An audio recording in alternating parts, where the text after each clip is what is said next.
नमस्कार, मैं जितेंद्र चतुर्वेदी। पाकिस्तान के पास ज्यादा समय बचा नहीं है, उसकी उल्टी गिनती शुरू हो चुकी है। और ये यूं ही नहीं कहा जा रहा है, जिस तरह के संकेत और संदेश मिल रहे हैं वो स्पष्ट तौर पर ये बयान कर रहे हैं। और बड़ी चीज ये है कि ये जो संकेत हैं वो ऐसा नहीं कि कहीं और से आ रहे हैं, पाकिस्तान के भीतर जो चल रहा है वहां से चीजें निकल रही हैं। दूसरा, अरब देशों में बहुत कुछ घट रहा है। और तीसरा, जो भारत के अंदर चल रहा है वो है ही है। लेकिन शुरुआत करते हैं पाकिस्तान से, क्योंकि असल खतरा तो इन्हीं के ऊपर है। ज्यादा उछल कूद तो यही मचा रहे हैं। इन्हीं के जो सेना प्रमुख हैं वो कहते हैं कि हम मिट्टी भी फेंक देते हैं तो मिसाइल बन जाती है। तो अब उसी मिसाइल में ऐसा लग रहा है कि पाकिस्तान के नेस्तो नाबूद होने की पटकथा लिख दी गई है। अब ये क्यों कह रहा हूं, पाकिस्तान के भीतर क्या चल रहा है, पहले उसे समझते हैं। इनके जो प्रधानमंत्री है शहबाज शरीफ, वो देश छोड़ के भाग गए।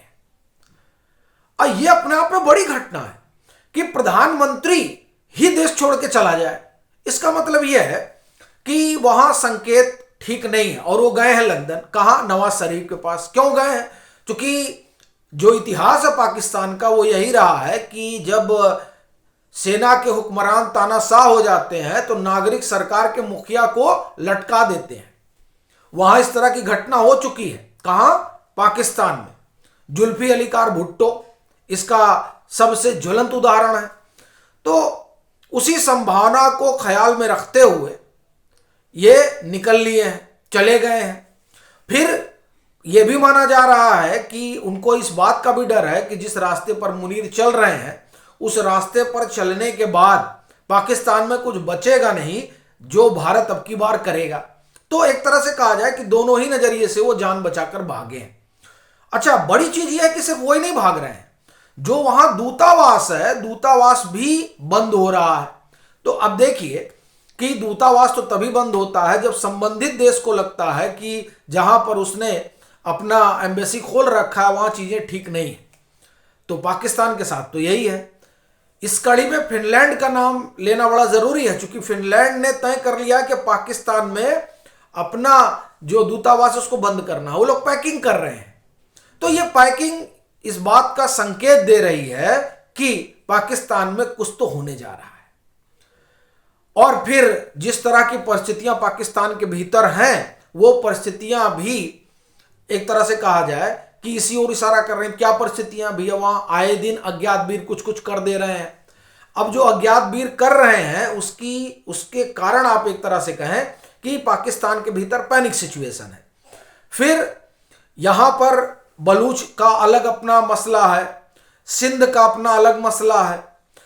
पख्तून वाले जो हैं वो कह रहे हैं कि हम तो उधर ही जा रहे हैं, उधर यानी अफगानिस्तान उनका ले लीजिए। तो कुल अगर कहानी आप देखें तो पाकिस्तान के भीतर बहुत ठीक नहीं है। और उस पर मुनीर ने जिस तरह से कब्जा कर लिया है उसकी वजह से नेवी, एयरफोर्स और आईएसआई ये तीनों खुश नहीं है। तो कुल मिलाकर पाकिस्तान की जो सिचुएशन है वो बड़ी खराब है। और इस सिचुएशन में मुनीर का जो है अपना एक कहा जाए कि मुनीर अपनी सत्ता को स्थापित करने के लिए जिस तरह से भारत को छेड़ रहे हैं उससे ये एकदम स्पष्ट हो गया है कि वो कोई गलती करने जा रहे हैं। और उस गलती के बाद भारत उनको छोड़ेगा इसकी संभावना नगण्य है, क्योंकि भारत की सेना ये लगातार कह रही है कि ऑपरेशन सिंदूर जारी है। सेना कह रही है कि जब तक पाकिस्तान की जमीन पर कब्जा नहीं कर लेंगे तब तक वो मानेगा नहीं कि पाकिस्तान हारा है। और रक्षा मंत्री कह रहे हैं कि सीमाएं तो बदलती रहती हैं।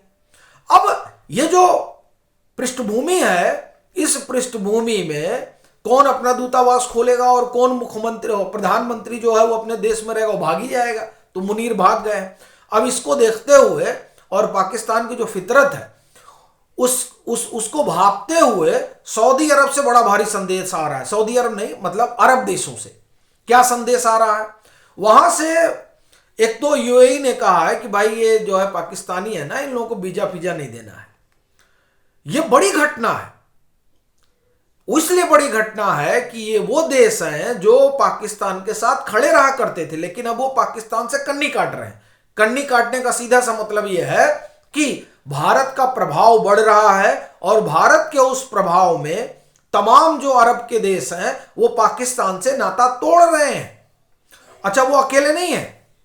कतर देखिए, कतर का तो आपको मैं इसलिए बार बार बता रहा हूं क्योंकि सबसे बड़ी घटना तो कतर से हुई है। उसका जो अल जजीरा है, अल जजीरा ने अपने अरबिक चैनल पर भारत का वो मानचित्र दिखाया है जिसे भारत दुनिया को दिखाता और बताता रहा है। यानी कश्मीर जो मसला है, कश्मीर को लेकर अब अरब में जनमानस, या हम कहें कि जो अरब कंट्री के हुक्मरान हैं, उनका मन बदल रहा है और वो पाकिस्तान की पॉलिसी के साथ नहीं खड़े हैं। उनको लग रहा है कि कश्मीर पर जो भारत कह रहा है वही सही है, पाकिस्तान के साथ खड़े होने का कोई मतलब नहीं। इसका अर्थ यह हुआ कि जो भारत की कश्मीर पॉलिसी है, उस कश्मीर पॉलिसी का समर्थन इस्लामिक देश करने लगे हैं और यह डिप्लोमेटिक तरीके से बहुत बड़ी जीत है। और दूसरी चीज, जो समर्थन ही नहीं कर रहे हैं, वो निवेश भी कर रहे हैं, उस दिशा में भी काम कर रहे हैं। इसका मतलब यह है कि कश्मीर को लेकर कुछ बड़ा होने जा रहा है। यह तो अब संकेत जो है वो साफ दिखाई दे रहा है। अफगानिस्तान आपके साथ खड़ा है, वो भी आपके पीओके का समर्थन कर रहा है। यानी जो कब्जा, अवैध कब्जा है, उस अवैध कब्जे के खिलाफ खड़ा है। कहने का मतलब मेरे ये है। तो आपने लेकर उसको पीओके बना दिया तो वो ठीक नहीं है, वो हमारा हिस्सा है, हमारा रहेगा। तो ये जो समर्थन हो रहा है, और सिर्फ समर्थन नहीं, ये जो अरब देश हैं वो तो कश्मीर में निवेश भी कर रहे हैं। तो कश्मीर में निवेश करने का सीधा सा मतलब है कि वो कश्मीर को एक अलग नजरिए से देख रहे हैं। और पाकिस्तान को लेकर उनकी राय साफ हो चुकी है कि भैया ये जो है, इनके साथ खड़े रहने का कोई मतलब नहीं है। और कोई मतलब नहीं है का सीधा सा अर्थ यह है कि पाकिस्तान के लिए दुश्वारियों का दौर शुरू हो गया है। क्यों शुरू हो गया है?